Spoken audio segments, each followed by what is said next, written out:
जमसिम बिनती अनलिया साधु रामचांद मुर्मू ताहेकाना मंचपरी उना उनु मेना चेन्हो बानु आसमानी रे देवकुमा डेराना फेडरे मेना जलापुरी चोटरे सरकपुरी देव उपेलो दोमेल दोमेल नेलो जुरी जुरी बोटेल रिया ठाकुर सभा दिन दिन गे हुयो आदि देव गे हरको लेका जोधा गे को लयो आको रिया मने तेगे साना कोआ लाटू दिल दाड़े को उदु लगी आर को उठपुटू बांगे जुआ ओना को दो जतो गे को रुटू ओना जतो हुचेगुआ आदि मने घुटू नुको नेलते लिटरिया मने सेले गेले बिचोर ते दो पांडुल कुआय झोतो कथाय हेले मिद दिन दो मेने लिट आपे ठेनिंग कुकली मेना तिnye कथा काटी आलो सेपे डुबली उनरे आदो मेन किदा को लईमे मा आंजोमाले आय उमनो कथा आमा ओना आते नाले लिटोय मेने नुआ जाला मेना सनाय सनाय चिके कते सजाव लेखा नेलो लिसई लासाय मनेर मतन खलनाबो नुआ जाला आबन आय उमन गे जतो कोगे मजते ठसकाबो लिटे कथा आंजम काते जतो गे को थिरो उनी रिया कथा को दो चिके कते पीरो ओना कथा हेले लगी मने ते को सापड़ा बुध भरसा चाबा ताको ओना ते को डोगरा उनरे आदो ठाकुर मेने ए लिटे गोडे आमा नुआ नावा कथा बांगे आले साबे जाला खलन बेनाव गरन बांगले बतावेदा ओना तेगे मोचा कथा बांगले सहाव लेदा आय उमनो दिशा काते आदि गेले लाबार थुती कथा काम काज दो मा आमगेम साबार आमा नुआ बुटे कथा आंजोमाले मेसे फोटेल ताबन मेहो लिटे हारे फारे देसे माहिर कथा आंजोम लगी मने तेले रितो हाल बरगन उछन मेसे माहो लिटे नितो लिटे मेने ए प्रभु आदि लाबार गिये आम रिया गे हुकुम बेगर अहो कमी किये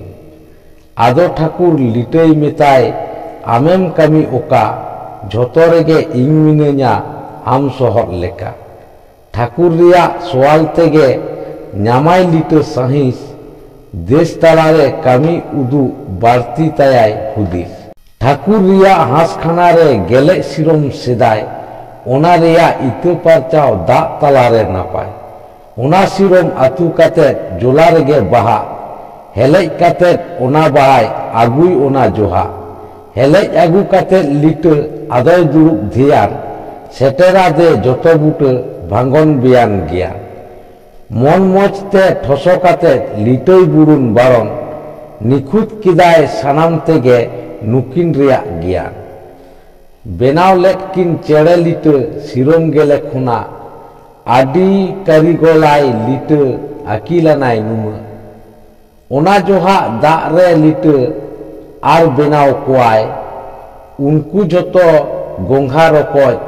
ओना दा सोभाय धरती खलन सानाम दुरिब आगे लिटे जोगार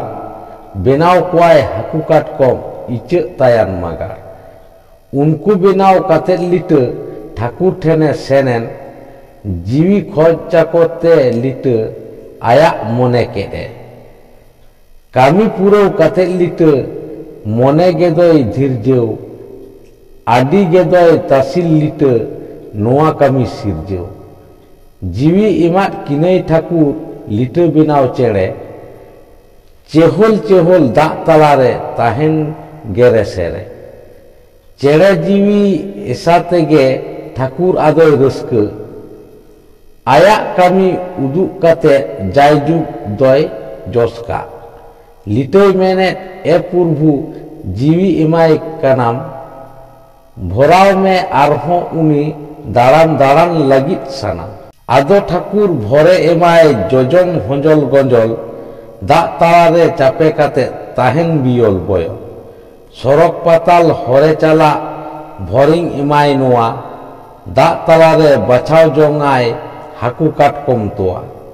लिटो बेनाव चेणे नुकिन नेलो आकिन चमक हाहाड़ा गे आटकारोआ उडा रेना टमक उनरे आदो ठाकुर मेने आंजम मेसे लिटो आम रिया कामी कोदो ओका हो बांग घटा नुकिन एलों चेणे लिटो चेतबो ᱧᱩᱛᱩᱢᱟᱠᱤन लिटोय मेने नुकिन ᱧᱩᱛᱩᱢ हासबो दोहय ताकिन अंडियो रिया ᱧᱩᱛᱩᱢ हास एंगा ᱧᱩᱛᱩᱢ हासिल दाग तलारे नुकिन रिया नेलो ताकिन तासिल लिटो बेनाव चेणे नुकिन आदि चामु ताकिन हरमो रिया इलरे टसक हिरो जुलुक ताकिन जेंगे जेंगे नेलो ताकिन मोचा रिया लुटी आदि मौज गे आयनो माना मेट रेना किन कुटी ताड़ाम लेरे लेवेर कोदर नेलो ताकिन हटो नेल जोंगते नेनेल रिदा शौक बांगे मेटा आदि ताकिन मने मिलन बांगे बापा काकिन आयु आयु राग करे दो आदि दाया ताकिन आचुर बिहुर दाग तलारे नुकिन दुकिन दाड़ान जाव जाव गे नोंका काते दिन गे दुकिन कारो मने मिलते दाड़ाना किन आकिन जपर जोले बोलोआट किन दिसोम रिया जोहार काले बोले रस्के जाला नुकिन रिया मने बायाएना सेकेज सबज ताहे काते दिन गे गुआवेना आदि गिकिन मिलन लेना रमज समानेना नोंका काते उनी हासिल आदोय हामालेना दिन दिन ते आदो ओना मने चाबाएना उनी हासली बेले रिया समय सेटेरेना पीछे याकिन ठाव दो नुकिन आदो हारे फारे दाग तलारे बिहुराकिन जदगे बारे बारे ताला जाला आदि दुख दो खराब ताकिन लुसिब बानु ताकिन उपय नुकिन बापुरान किन गुरिब आदि दुदी दाड़ानाकिन मने गानी सानी नेल किदा किन जोला रेगे मेना पोयरानी बुगे ठाव दो बाकिन ᱧᱟᱢᱟᱱ धारा धारी रेगे ओना तेरंग बेले किदाय ओना साकाम रेगे उनी हासिल आदो एरंग बारिया गेदोय बेले जतो नाकिन बानार नुकिन ओना कोले नले गोटा गिकिन दाड़ान रे हो दोहयाकिन खबर घासाव काते हासली ओना तायम तेदोय खबर बारिया हपन हुयो आकिन आदो ओना खुना बुसड़ान हपन नुकिन मानमी गिकिन गोना दिन दिन ते मानमी हपन होयतो किन हारा उनुमक कान पोयरानी हो चिका तेकिन तोरा ओना तेकिन पाड़ावेना उनकिन कोचलम रेगे बानु ताकिन हपन दोहो ठाव दो जोला रेगे ओ हो हपन जाला मेदा दो हिंजरे उडुल डुबुल नेल जोंगते मने जीवी गुंगुरे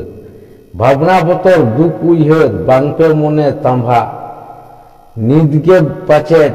देवते हपन दरिया रेकिन सांबा नोंका काते उनरे आदि उरी ओरा काते सरक तेकिन उडौ राका हपन गुबु काते सिंगे निदो दिया चितान हपन लादे काते सेरमा गिकिन मांडेराना दुग्ध लटम काते कहर कहर राग जंग किन नुकिन हपन जाला आचुर बिहुर मेना किन आदो उलमाला नोंका काते गेल गेलबार बछर दुकिन काटाव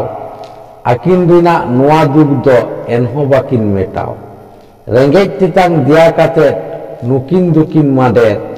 हरमो ताकिन रोहरेना जांगजिल दो दादे